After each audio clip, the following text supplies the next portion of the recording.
Alina. Episode 34, Storytelling. Ang pakiusap ni Don Menandro kay Dominic. Pagsapit ng umaga, nagsimula na ang almusal sa mansyon. Nahuli si Alina sa hapag at pagdating niya, nadatnan niyang si Lilet ang naglalagay ng pagkain sa plato ni Dominic. Sandaling natahimik ang lahat. Agad na umupo si Alina at upang maibsa ng tensyon, nilagyan din ni Lilet ng pagkain ng plato ni Rex. Niluto niya ang paboritong pagkain ng magkapatid, sabay banggit na dapat alam din ni Alina ang paboritong luto ni Dominic. Ngunit mariing sinabi ni Dominic na may allergy na siya sa pagkain iyon. Isang sagot na nagdulot ng labis na hiya kay Lilet. Mabilis namang sinalba ni Alina ang sitwasyon. Agad niya itong kinuha at sinabing paborito niya ito.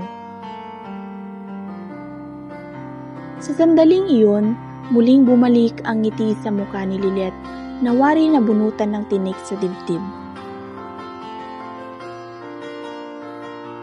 Habang paalis na si Alina kasama si Liza papuntang Bornayan, hinabol sila ni Rex upang magpasalamat sa ginawa ni Alina.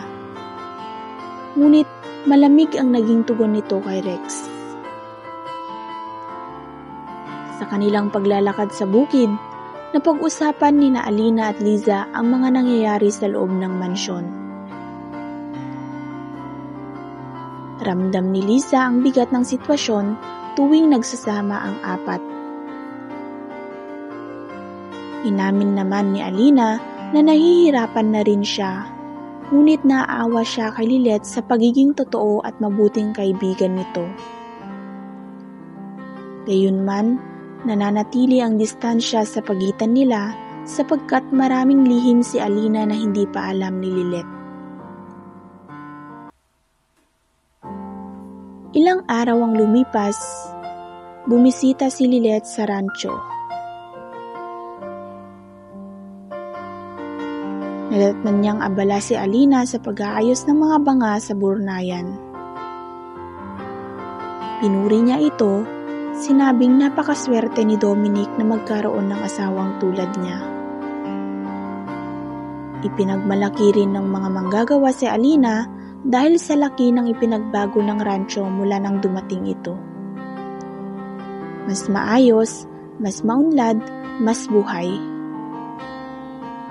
Ngunit sa likod ng mga papuring iyon, unti-unting sumibol ang inggit sa puso ni Lilet.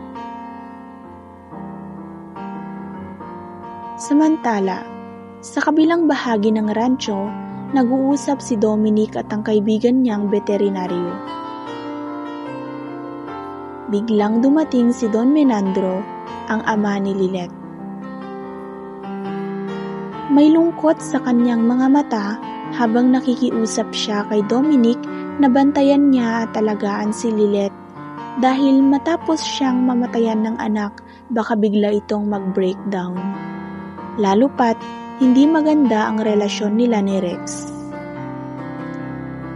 Tatanggapin kaya ni Dominic ang pakiusap ni Don Menandro? Abangan sa episode 35.